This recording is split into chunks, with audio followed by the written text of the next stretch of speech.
பிலிப்பியர் 4ஆம் அதிகாரம் 5வது வசனம். நானே படிக்கிறேன். உங்கள் சாந்த குணம் எல்லா மனுஷருக்கும் தெரிந்திருப்பதாக கர்த்தர் செவிமாயிருக்கிறார்.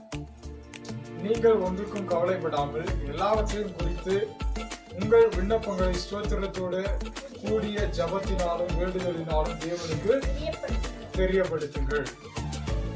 அப்பொழுது எல்லா புத்திக்கும் மேலான தேவ சமாதானம் உங்கள் இருதயங்களையும் உங்கள் சிந்தைகளையும் கிறிஸ்து இயேசுக்குள்ளாக காத்துக்கொள்ளும். ஆமென். அல்லேலூயா. அல்லேலூயா. அல்லேலூயா.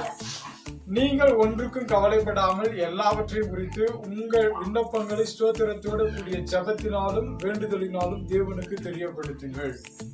நம்ம காலையில எழும்பும் பொழுது ஒவ்வொரு நாளும் என்ன பண்றோம் அப்படின்னாக்கல, இன்றைய தேவைகள், இன்னைக்கு என்ன பிரச்சனை, இன்னைக்கு என்ன செய்ய போறோம், இதை ஒவ்வொரு நாளும் திட்டம் பண்றோம். ஆனா ஒன்றதையும் என்ன பண்றது இல்ல, செய்யறது கிடையாது.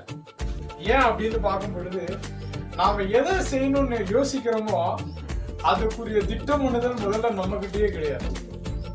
அது நமக்கு யாரு தெளிவா நம்மளை நடத்த முடியும்னு பார்க்கும் பொழுது ஆவியானவர் மட்டும்தான் நம்மளை நடத்த முடியும்.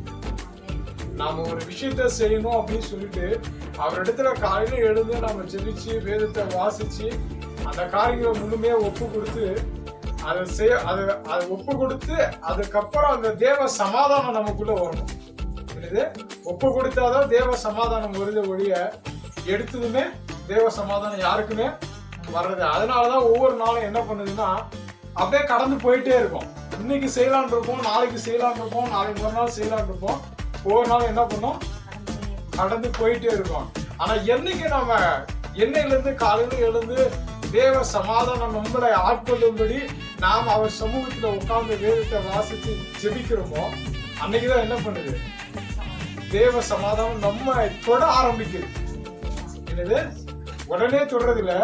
நம்ம எவ்வளவு நேரம் தேவ வசனத்தோடு தேவ சமூகத்துல காத்திருக்கிறோமோ அன்னைக்குதான் தேவ சமாதானம் நம்மளை ஆட்கொள்ளுது.